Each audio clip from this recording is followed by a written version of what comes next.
sommes venus à Sokodé pour un atelier sur le partage d'expérience par le pairs, les communes qui ont été sélectionnées dans le P33.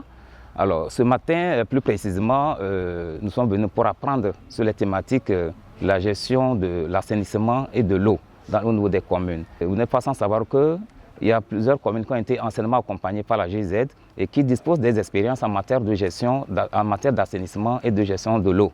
Nous, les communes dont AV2 avons été associées tout récemment au programme, alors avons été invités pour partager, pour avoir l'expérience des communes qui ont été accompagnées précédemment sur la gestion de l'assainissement et de l'eau. Et c'est une belle expérience que nous sommes en train d'acquérir afin que nous puissions véritablement implémenter cela dans nos communes. Et c'est l'occasion de féliciter et de témoigner notre sincère gratitude aux premières autorités de ce pays, le président du conseil notamment, qui ne cesse de mener des efforts en matière de gestion d'assainissement et de l'eau dans nos communes. C'est une occasion que nous saisissons et nous témoignons notre vif remerciement à la GIZ qui est accompagnée depuis le Togo depuis 2013 et qui nous aide à apprendre des expériences d'autres pays, non seulement au Togo mais d'autres pays, en matière de décentralisation et plus spécifiquement en matière de gestion d'assainissement et la gestion de l'eau. Donc au sortir de cet atelier, tout ce que nous voudrons c'est d'aller implémenter, comme je le disais, d'aller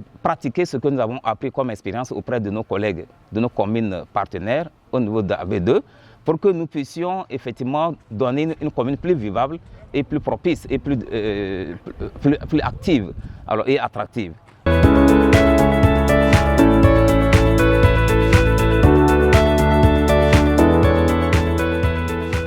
Aujourd'hui, cet atelier vient à point nommé permettre aux uns aux autres, puisqu'il y a les nouvelles communes qui ont été mises en place depuis 2019, de permettre à ces nouvelles communes, par rapport aux expériences que les anciennes communes, je veux parler notamment des 5 communes chefs-lieux de région, ont eu accumulé durant longtemps, pour que les nouvelles communes qui viennent de démarrer puissent vraiment s'en servir, puisqu'elles viennent de faire 6 ans de mandat, mais on constate toujours que ce problème persiste et voire même devient de plus en plus récurrent qu'avant. Et donc on voudrait savoir vraiment comment les anciennes communes arrivent-elles à gérer leur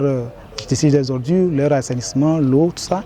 Comment est-ce qu'elles arrivent à gérer ça pour que nous puissions vraiment informer les nouvelles, à prendre des dispositions dès maintenant, puisque nous venons encore de faire les élections locales. Et c'est des nouveaux maires qui viennent, comment est-ce qu'ils pourront maintenant, déjà avec ce que les SG, les planificateurs et les DSC vont recevoir, comment est-ce qu'ils pourront maintenant conseiller les nouveaux élus qui viennent à pouvoir prendre la bonne directive pour ne plus tomber dans ces mêmes erreurs qu'ont connu leurs prédécesseurs. Donc c'est dans cet objectif-là que s'inscrit cet atelier qui est un cadre de réflexion, d'échange d'expériences,